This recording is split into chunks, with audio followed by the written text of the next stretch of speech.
তুমি hand paint শুরু করতে যাচ্ছ, কিন্তু হ্যান্ড পেইন্ট করার জন্য কোন সাইজের ব্রাশ, কোন ব্র্যান্ডের ব্রাশ, কেমন রং, কোন ব্র্যান্ডের রং, কি কাপড় ব্যবহার করা হয় এ সম্পর্কে তোমার কোনো আইডিয়াই নেই, তাহলে এই ভিডিওটি তোমার জন্য। হ্যান্ড পেইন্ট শুরু করার জন্য সর্বপ্রথম যে জিনিসটা দরকার সেটা হলো ধৈর্য। তো হ্যান্ড পেইন্ট শুরুর ক্ষেত্রে আমি রঙের ভিতর সাজেস্ট করব এই অ্যাক্রিলিক ফেব্রিক কালারটা নেওয়ার জন্য। এটা হচ্ছে রেডি কালার, এর ভিতরে এনকে বাইন্ডার কিছুই তোমাকে মিক্স করতে হবে না, জাস্ট দোকান থেকে কিনে এনেই ব্যবহার করতে পারবে। একটা বাক্সের ভিতরে 12টা এরকম ছোট ছোট জারের ভিতরে রং থাকে। পুরো এক বক্স 350 টাকা মতন নিয়েছিল আমার কাছ থেকে। অনেক সময় সিঙ্গেল সিঙ্গেলও বিক্রি করা হয়, একটা 40 টাকা করে নিতে পারে। এটা থেকে আর একটু ছোট বোতলও পাওয়া যায়, সেগুলো এক একটা 35 টাকা করে নেয়। আর ফুল বক্স কত টাকা নেয় আমি সঠিক জানি না। আমার এই রংগুলোর ভিতরে মাত্র 2টা ওরকম ছোট আছে, তোমরা ভিডিওটা ভালো করে খেয়াল করলে বুঝতে পারবে। তো এবার আসি ব্রাশ বা তুলির ক্ষেত্রে। আমার কাছে এত ব্রাশ আছে দেখে ভয় পাওয়ার কিছু নেই। শুরুর দিকে আমিও একটা একটা করে ব্রাশই কিনতাম, 20 টাকা, 30 টাকা, 60 টাকা এরকম করে দাম নিত। বিগিনার হিসেবে আমি সাজেস্ট করব যে 0 সাইজ আর 6 নাম্বার তুলিটা কিনতে।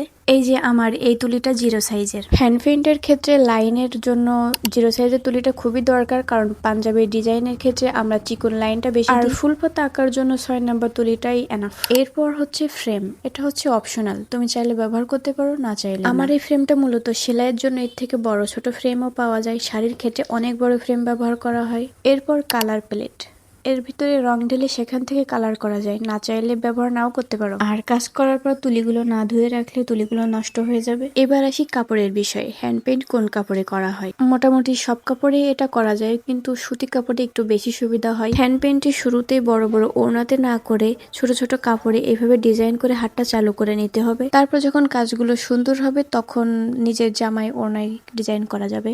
তো আমি এখানে একটা ছোট বালিশের কভারের উপর ডিজাইন করছি, অনেকদিন পর ডিজাইন করছি, প্রায় 1 বছর পর। আর এতদিন রংগুলো রেখে দেওয়ার কারণে কেমন জেলি জেলি হয়ে গেছে, কি ডিজাইন করছি আমি নিজেও জানি না। তো তোমরা যারা বিগিনার আছো এরকম ছোট ছোট কাপড়ে ডিজাইন করে হাত চালু করে নিবে। তো তোমরা যে হ্যান্ড পেইন্ট শুরু করতে চাচ্ছ শুরু করে দাও, আর কোনো প্রশ্ন থাকলে কমেন্টে করতে পারো।